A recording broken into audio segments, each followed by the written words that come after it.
నమస్తే. ఇప్పుడు మీరు చూడబోతున్న వీడియో ఖచ్చితంగా మీకు ఉపయోగపడుతుంది, నచ్చుతుంది కూడా.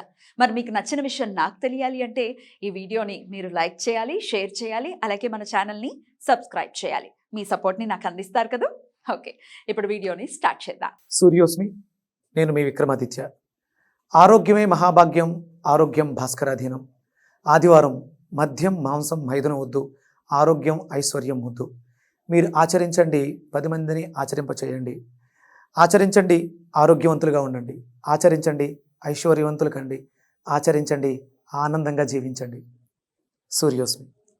నమస్తే, వెల్కమ్ టు అవర్ ఛానల్. నేను కుప్పా పద్మిని. ప్రస్తుతంతో పాటు ప్రముఖ ఆధ్యాత్మికవేత్త, సూర్యోపాసకులు, sun spiritual society founder Vikramaditya garu ఉన్నారు. మాట్లాడదాం. సార్ నమస్తే. సార్ సూర్యోస్మి తల్లి. సార్ ఏంటి సార్ 30 ఏళ్ల తర్వాత మళ్ళీ 30 ఏళ్ల తర్వాత మళ్ళీ ఏమిటి రాశి ఫలాలు చెప్తున్నారా? దీని గురించి చెప్పండి సార్. సాధారణంగా నేను జాతకాల గురించి రీసెర్చ్ చేస్తూ ఉంటాను, చూస్తూ ఉంటాను. నువ్వు మన కుటుంబ సభ్యుల కోసం ఏదైనా విషయం ఉంటే దాన్ని రేకెత్తించి నాతో విషయ పరిజ్ఞానాన్ని చేయించి జనాలకు చెప్పిస్తూ ఉంటాం. మళ్ళీ ఎంత అమాయకంగా ఏంటి సార్ మళ్ళీ మీరు చెప్పాలి. తెలిసిందే, అంటే మన వాళ్ళందరూ చెప్పిందే, ఏదో కొంచెం కొత్తగా ఉంటుంది. నాకున్నటువంటి విషయ పరిజ్ఞానం, విశ్లేషణ నేను కొన్ని చూసే, అంటే ఇప్పుడు ఇక్కడ జరిగేది మనం కుంభరాశిలో రవి శనులు కలుస్తున్నారు కలయిక. అంటే ఇక్కడ కుంభం గురించి ఎందుకు మాట్లాడుతున్నాం అంటే ఇది ఒక సైంటిఫిక్ రాశి. ఇప్పుడు జరిగే యుగం కూడా కుంభయుగం నడుస్తుంది. అంటే రాహు యొక్క ఆధిపత్యం నడుస్తుంది. ఇక్కడ ఒక ఈవెంట్ జరగడానికి కారణం అవుతుంది. దాని గురించి మనం మాట్లాడాలి కాబట్టి నేనైతే నా విశ్లేషణ కొంచెం సైంటిఫిక్ గా ఉంటుంది కాబట్టి డెఫినెట్లీ అందున సూర్యుడు గురించి అడిగినప్పుడు మరి మిమ్మల్ని ప్రత్యేకించి నేను అడుగుతూ ఉంటాను కదా. మీరు సూర్యోపాసనలో ఉన్నారు. రవి శనుల కలయిక మీరు బోర్డు మీద రాసినట్టుగానే 30 ఏళ్ల తర్వాత మళ్ళీ అన్నారు కాబట్టి దాని గురించి ఒక్కసారి క్లారిటీ. ఇది అంటే కుంభరాశిలో జరుగుతున్నటువంటి గ్రహ సమ్మేళనం. ఇక్కడ మనకు ప్రస్తుతానికి కనిపించేవి 2 రాశులే, రవి శని కలయిక. వీళ్ళిద్దరూ అంటే తత్వాలు. ఒకళ్ళు మెటీరియల్ వరల్డ్ అయితే ఒకళ్ళు ఆత్మకారకత్వం. ఈ రెండిట్ల కలయిక అంటే మనసుకి శరీరానికి మధ్యలో జరిగేటువంటి ఒక యుద్ధం. ఒకటి కోల్డ్ ప్లానెట్, ఒకటి టూ హాట్, విపరీతమైనటువంటి వేడి. అంటే దీనివల్ల పెద్దగా మనకు వచ్చేటువంటి ఇబ్బందులు పెద్దగా ఏమి కనపడవు, కానీ ఈ కలయిక వల్ల అంత మంచిగా జరుగుతుంది. ఇది ఇక్కడ శతభిష నక్షత్రంలో జరుగుతుంది. శతభిష నక్షత్రం అంటేనే అంటే అశ్వాలు. శతభిష నక్షత్రానికి మనం జంతువు తీసుకుంటే గుర్రం వస్తుంది. అలాగే మేషంలో ఉన్నటువంటి అశ్వని మగ గుర్రం, ఇక్కడ శతభిషంలో ఉన్న గుర్రం ఆడగుర్రం. అంటే అశ్విని దేవతలు కాబట్టి కలయిక జరుగుతుంది కదా. రవికి అశ్విని కుమారులు ఏమవుతారు? పిల్లలు, ఆయన పిల్లలు. శనికి ఏమవుతారు? సోదరులు. అంటే ఇక్కడ ఒక అద్భుతమైనటువంటి హీలింగ్ ప్రాపర్టీ ఏదో జనరేట్ అవుతుంది. ఎందుకు అంటే శతభిష నక్షత్రం మీదే ఈ కలయిక జరుగుతుంది. అంటే ఇదంతా ఒక ఎత్తు.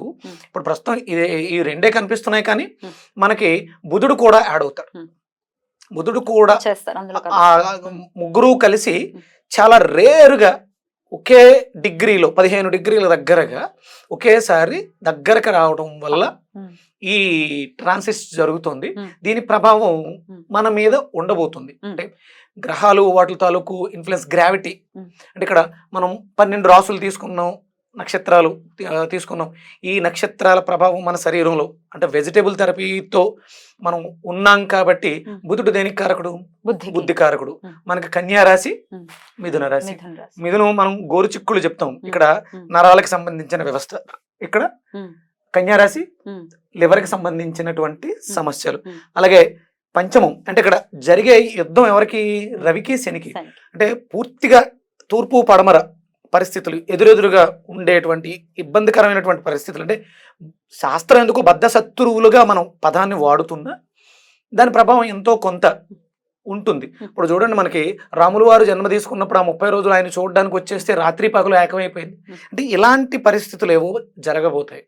ఇది 30 ఏళ్ల క్రితం జరిగింది. అంటే ప్రతి 30 ఏళ్లకు ఒకసారి మాత్రమే జరుగుతూ ఉంటుంది. అలా ఎలా? ఒక్కసారి దాని గురించి ఇంకొంచెం వివరంగా. 30 ఏళ్లకు ఒక్కసారి మాత్రమే రవిశనులు కలుస్తారనా ఎలాగా? ఇప్పుడు శనేశ్వర్ల వారు ప్రతి దాంట్లోనూ నడక 2.5 ఏళ్ళు ఉంటుంది. ఒకసారి తిరిగి రావడానికి ఎంత పడుతుంది? 30 ఏళ్ళు పడుతుంది. అలాగే ఈయన ప్రతి నెలలోనూ మారుతూనే ఉంటారు.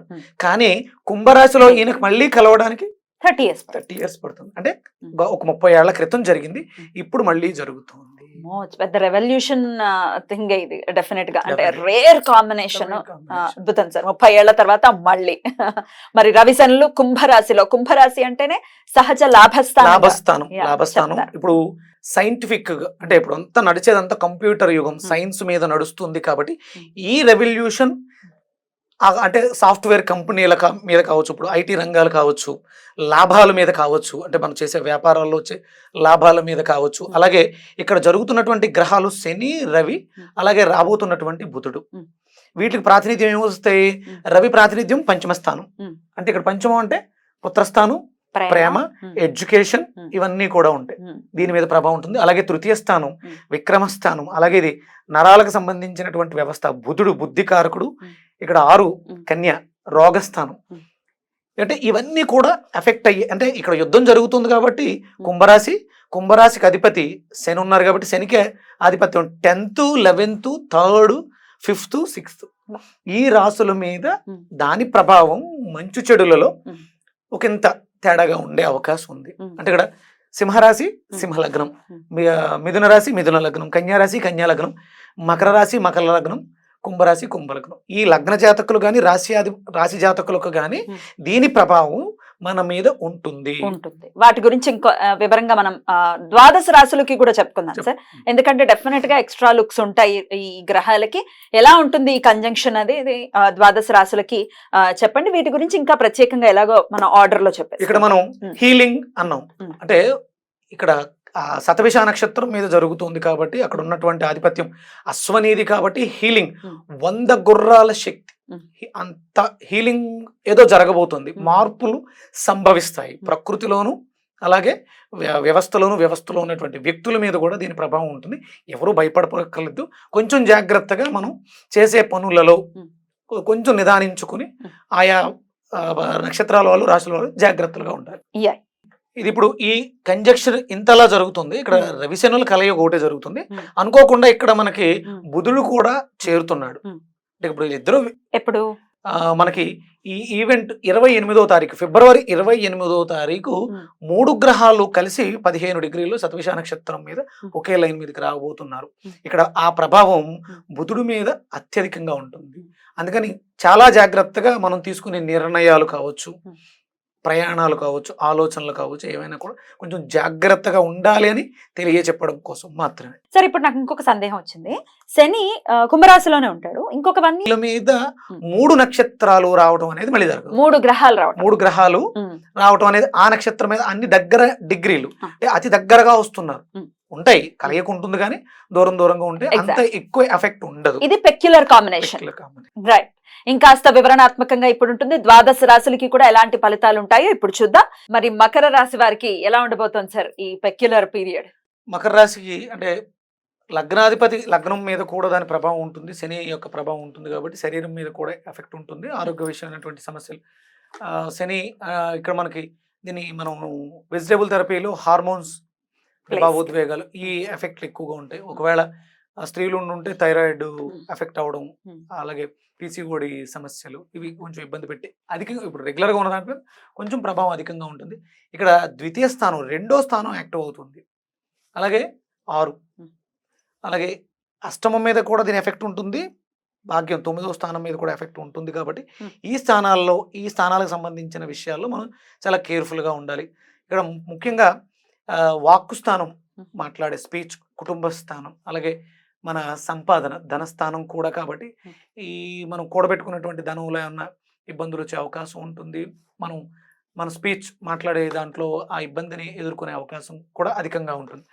6 ఇక్కడ మనకి శత్రువుల విషయంలో కూడా చాలా జాగ్రత్తగా ఉండాలి. మనం మాట్లాడేటప్పుడు అంటే కూడా వాక్కు ఎఫెక్ట్ అయింది కాబట్టి మనం ఎవరితోటైనా మాట్లాడుతుంటే వాళ్ళు శత్రువులు అయిపోతారేమో. డెఫినెట్లీ. అందుకే మనల్ని అర్థం చేసుకోలేరు. అంటే తర్వాత దీని తర్వాత వాళ్ళ పరిస్థితులు ఎలా ఉన్నా మాటని మాత్రం మనం వెనక్కి తీసుకోలేము. ఎగ్జాక్ట్లీ. కాబట్టి చాలా జాగ్రత్తగా ఆచితూచి మాట్లాడాల్సినటువంటి ఒక అవసరం చాలా ఉంది. అలాగే అష్టమ స్థానం ఆయుష్ స్థానం రవి అయ్యాడు ఆయుష్ కారకుడు కాబట్టి కొంచెం ఇక్కడ ఆమ్, ప్రయాణాల విషయంలోనూ వాటిలోనూ ఆరోగ్య విషయంలో జాగ్రత్తలు తీసుకోవడం. అలాగే 9 మనం ప్రయాణాల విషయంలో చాలా జాగ్రత్తగా ఉండాలి. ఇది అపమృత్యు దోహాలు కూడా అవకాశం ఏర్పడుతుంది కాబట్టి శివాలయంలో అభిషేకం చేయించుకోవటం రెగ్యులర్గా. అలాగే ఇప్పుడు మాఘమాసం కాబట్టి మాఘ స్నానాలు చేయటం ఇవి చాలా శ్రేయోదాయకమైనటువంటి ఫలితాలు ఇస్తుంది. రైట్. అయితే భాగ్యస్థానం అంటే 9th హౌస్ లో 9th హౌస్ కూడా యాక్టివేషన్ లో ఉంది, అక్కడ కేతువు కూడా ఉన్నారు కాబట్టి ఎట్లాంటి రిజల్ట్స్ ఉంటుంది సార్? అదేనమ్మా, అంటే మనం తొందరపాటు నిర్ణయాలు తీసుకోవడం ద్వారా భాగ్యానికి ఇబ్బంది, అంటే సంతకాలు పెట్టడం, ఇక్కడ మనం పౌరుషంగా మాట్లాడడం వల్ల ఏర్పడేటువంటి ఇబ్బందుల్లో శత్రువులు మనల్ని శత్రువులు పెరగడం, వాళ్ళు మనల్ని ఇబ్బంది పెట్టడం, మాట విషయంలో ఆచితూచి ఉండడం వల్ల భాగ్యానికి ఎఫెక్ట్ ఏర్పడే అవకాశం. అక్కడ కేతువు కూడా ఉన్నాడు కాబట్టి చాలా చాలా చాలా చాలా జాగ్రత్తగా ఉండాలి. అంటే విష్ణు దేవాలయాలు సందర్శించుకోవడం వల్ల అంటే ఇక్కడ కేతు ఉన్నాడు కాబట్టి భాగ్యానికి ఎలాంటి ఇబ్బందులు లేకుండా ఉంటుంది. రైట్. మాట విషయంలో మాత్రం జాగ్రత్త ఉండాలి. చాలా జాగ్రత్త. వీళ్ళకి గోచారం రీత్యా కుజుడు లగ్నంలోనే ఉన్నాడు. అది ఇంకా ఎఫెక్ట్ ఉంటారు. శరీరం మీద మనం అంటే కత్తిఘాట్లు, రక్తాన్ని ఇబ్బంది, అంటే చాలా జాగ్రత్తగా మనం ప్రయాణాల విషయంలో, ఇక్కడ ప్రయాణం వల్ల కూడా యాక్సిడెంట్లు జరిగే అవకాశం ఇవన్నీ ఉన్నాయి కూడా చాలా కేర్ఫుల్ గా ఉండడం అనేది మనకి మకర రాశి మకర లగ్నం వాళ్ళకి శ్రేయోదాయకం. వెజిటబుల్ థెరపీ గురించి, వెజిటబుల్ థెరపీలో మనం హార్మోనల్ ఇంబ్యాలెన్స్, మానసికమైనటువంటి భావోద్వేగాలు, ఇప్పుడు రక్తం అనుకున్నాం కాబట్టి ఋతుసమయంలో అధిక ఋతుస్రావం అవ్వడం కూడా స్త్రీలకు విషయంలో అవకాశం ఉంటుంది. ఒకవేళ పైల్స్ లాంటివి ఎవరికైనా మగవాళ్ళు జర్నీలు ఎక్కువ చేసే వాళ్ళకి పైల్స్ ఇబ్బంది పెట్టే అవకాశం ఉంది కాబట్టి నిమ్మకాయని తీసుకుందాం. అలాగే ఇంటర్నల్ బ్లీడ్స్ని ఆపడానికి గోరుచిక్కుళ్ళు తీసుకుందాం. దొండకాయ లివర్ మీద ప్రభావం చూపించకుండా ఉంటుంది, క్లెన్స్ చేస్తుంది కాబట్టి ఈ కాంబినేషన్ అనేది మనం ముఖ్యంగానే చెప్తూ ఉన్నాం. ఇక బెండకాయ అనేది మనం కామన్ గా వాడుతూ ఉన్నాం. దైవారాధన ఆల్రెడీ చెప్పారు మీరు, అభిషేకాలు ప్రత్యేకించి చేసుకోవాలి శివయ్యకి అని చెప్పి, అయినప్పటికీ ఇంకా ఏదైనా ఆరాధన చేసుకోవాలి అంటే ఇంకా విష్ణుమూర్తి, మనం విష్ణాలయాలకు వెళ్ళాలని చెప్పి విష్ణుమూర్తి ఆరాధన చేసుకోవడం, శివాలయంలో స్వామివారికి అభిషేకం చేసుకోవడం, ఆదిత్య హృదయ పారాయణం మనకి అపమృత్యు దోషాల నుంచి మనల్ని బయటపడేస్తుంది. స్వామివారికి అభిషేకంలో నమ్మక చమకాలు చదువుతారు, ఆదిత్య హృదయంలో కూడా నమ్మక చమకాలు ఉంటాయి. మనం స్వహస్తాలతో చేసుకునే అవకాశం ఉంటే ఆదిత్య హృదయ పారాయణం చేస్తూ ఈ శివుడే ఆ సూర్యుడు, ఆ సూర్యుడే ఈ శివుడుగా భావన చేస్తూ, అంటే విష్ణుమూర్తి కూడా ఆయనే బ్రహ్మ విష్ణు శివాత్మక స్వరూపుడు సూర్యనారాయణమూర్తి ఆరాధన వీళ్ళకి అద్భుతమైనటువంటి అపమృత్యు దోషాలను కూడా తొలగిస్తుంది. రైట్. చాలా బ్యూటిఫుల్ గా ఎక్స్ప్లెయిన్ చేశారు. ఇక నెక్స్ట్ ఎపిసోడ్ లో జన్మలోనే ఈ సంచారం జరుగుతున్నటువంటి కుంభరాశి గురించి మాట్లాడుకుందాం. నమస్కారం సార్. సూర్యోస్మితలు.